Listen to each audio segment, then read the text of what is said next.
So hello बच्चों, I hope आप सब बढ़िया होंगे और आगे आने वाले एग्जाम से जम के तैयारी कर रहे होंगे। तो जेईई एडवांस 2012 चैप्टर का नाम थर्मोडायनेमिक्स है। क्वेश्चन बड़ा प्यारा है, बड़ा सुंदर क्वेश्चन है। आइए बात कर लेते हैं क्वेश्चन की, ठीक है ना। वर्क डन और एंट्रोपी का मिक्स क्वेश्चन है। क्वेश्चन बोल रहे हैं for an ideal gas consider only PV work आपको कंसीडर करना है is in going from an initial state x आपको दे रखी है, वो ग्राफ से मैं आपको समझा दूंगा, to the final state Z आपको दे रखी है। The final state Z can be reached by either of the two paths shown in the figure. ये फिगर है, इसको मैं अभी समझा रहा हूँ थोड़ी देर में।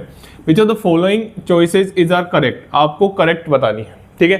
ये चार ऑप्शन दे रखे हैं, ये फिगर आपको दे रखा है, इससे आपको चीजें पता करके आंसर लगाना है, ठीक है। डेल्टा एस आपको दे रखा है चेंज इन एंट्रोपी, और ये वर्क डन है, वो मत समझ लेना इसको, ये वर्क डन है W as work done. Clear हो गई बात। चलिए, ये आपको डायग्राम दे रखा है। पी प्रेशर एटीएम है, वॉल्यूम लीटर में है, एक्स देखो सुनो ध्यान से, एक्स जो है ना वो इनिशियल स्टेट है, आराम से समझना। एक्स जो है वो कौन सी स्टेट है? इनिशियल। बहुत बहुत आसान क्वेश्चन है। जेड जो है वो कौन सी स्टेट है? फाइनल स्टेट है, आराम से समझना, ठीक है। अब वो क्या कर रहा है, एक बार तो जा रहा है एक्स से वाई, एक बार तो जा रहा है एक्स से वाई। मैं पाथ 1 लिख दूं क्या इसको मैं पाथ 1 लिख देता हूं बेटा, ठीक है ना। इसको मैं क्या लिख देता हूं? पाथ 1। आराम से देखो, इधर लिख देता हूं पाथ 1। क्या है पाथ 1? एक्स से वाई जा रहा है और फिर वाई से कहां जा रहा है? जेड जा रहा है। यही तो पाथ है, देखो एक्स से वाई जा रहा है, वाई से जेड जा रहा है, ठीक है। पाथ सेकंड क्या है उसका? पाथ सेकंड क्या है उसका? पाथ सेकंड है कि वो एक्स से डायरेक्ट कहां जा रहा है? जेड जा रहा है। भाई तुम्हारे घर जाने के दो रास्ते होते होंगे ना, ऐसे समझाया जाता होगा तुमको स्टेट फंक्शन और पाथ फंक्शन, ठीक है ना, कि तुम्हारे घर जाने के दो रास्ते। तो एक रास्ता तो ये है, एक्स से चले, एक्स से वाई पहुंचे, वाई से जेड पहुंचे, और एक रास्ता क्या है? एक्स से डायरेक्ट जेड पहुंच गए। समझ में आ गई होगी मेरे हिसाब से बात। चलिए, अब पॉइंट ये है कि आपको ये चार ऑप्शन देखने हैं। जैसे पहला ऑप्शन कह रहा है कि डेल्टा एस एक्स से जेड बराबर डेल्टा एस एक्स से Y plus delta S Y से जेड। कहने का मतलब क्या है कि जब आप यहां से यहां चले तो जो एंट्रोपी में चेंज आएगा वो बराबर है जब एक्स से जेड आए। और ये बात बिल्कुल सही है। बताऊं कैसे? क्योंकि जो एंट्रोपी होता है ना वो कैसा फंक्शन होता है? स्टेट फंक्शन होता है। जो एंट्रोपी होता है वो कैसा फंक्शन होता है? स्टेट फंक्शन होता है। तो इसका जो चेंज होता है वो पाथ पे डिपेंड नहीं करता है। यही मैं आपको समझाना चाहता हूं, ये पाथ पे डिपेंड नहीं करता है। मतलब ये कि जब आप डेल्टा एस एक्स से वाई जाएंगे प्लस डेल्टा एस वाई से जेड जाएंगे तो इसमें जो एंट्रोपी का चेंज होगा वो बराबर होगा डेल्टा एस एक्स से जेड। आराम से देखो, इसको मैं थोड़ा एडजस्ट कर लेता हूं।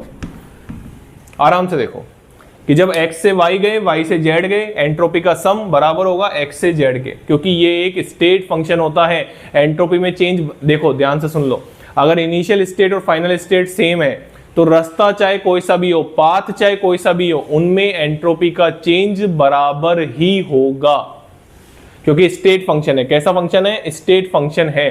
स्टेट फंक्शन पाथ पे डिपेंड नहीं करते हैं। तो मैंने वही लिखा, एंट्रोपी में change X Y Y Z, ये एक्स से जेड वाला पाथ ये वाला, और एक्स से जेड वाला पाथ ये वाला।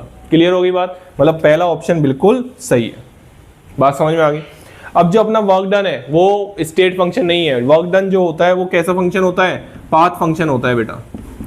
कैसा फंक्शन होता है? पाथ फंक्शन होता है। पाथ फंक्शन का मतलब ये होता है कि वो पाथ पे डिपेंड करता है।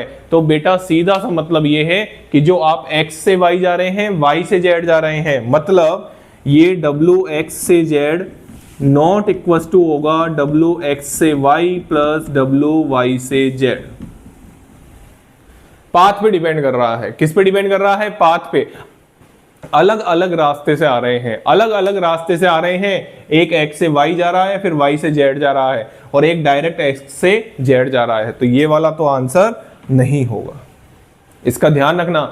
एक मेरे को याद आ रहा है, जेईई एडवांस 2015 में मैथ्स दा कॉलम आया था, डी वाला, उसका जो ऑप्शन था उसमें भी initial state final state same थी। उसमें क्या था? उसमें पाथ भी सेम था, लेकिन यहाँ पे पाथ अलग अलग है, इसलिए वर्क डन का सम बराबर नहीं होगा। समझ लो अच्छे से, ठीक है ना। चलिए सी ऑप्शन की बात करते हैं, डब्ल्यू एक्स वाई जेड बराबर डब्ल्यू एक्स वाई। आइए मैं इसको समझाता हूं आपको क्या कहना चाह रहा है ये। आइए इसको मैं रफ कर देता हूं।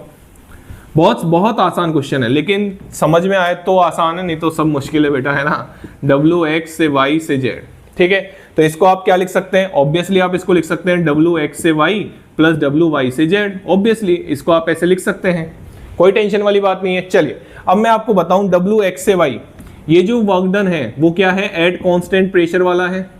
अरे बोलो हाँ या ना, एट कांस्टेंट प्रेशर है, दिख रहा होगा सब बच्चों को, X से Y, Y से Z बोलो, एट कांस्टेंट वॉल्यूम है, और सब बच्चों को पता है कि एट कांस्टेंट वॉल्यूम पे जो वर्क डन होता है वो कैसा होता है, जीरो होता है।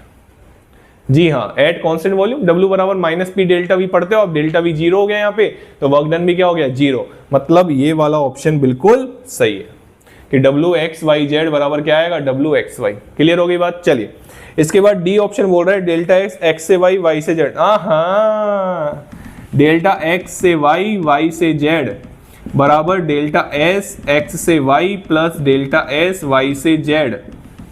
अब ये वाली जो वैल्यू है वो जीरो नहीं है, वो जीरो नहीं है, वो जीरो नहीं है। एट कांस्टेंट वॉल्यूम पे डेल्टा जीरो मत कर देना गलती से भी, ठीक है ना। तो ये वाला ऑप्शन क्या हो गया, गलत हो गया।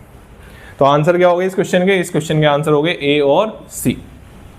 तो क्वेश्चन बड़ा प्यारा था, ठीक है, इतना भी आप ये नहीं मान सकते कि हर कोई कर लेगा, बेसिक नॉलेज होनी चाहिए थर्मोडायनेमिक्स की। हाँ बेसिक नॉलेज होती, हार्ड एंड फास्ट क्वेश्चन नहीं था, ज्यादा दिमाग नहीं लगाना था, ठीक है ना। चलिए तो thank you so much, channel को लाइक करें, शेयर करें और सब्सक्राइब करें।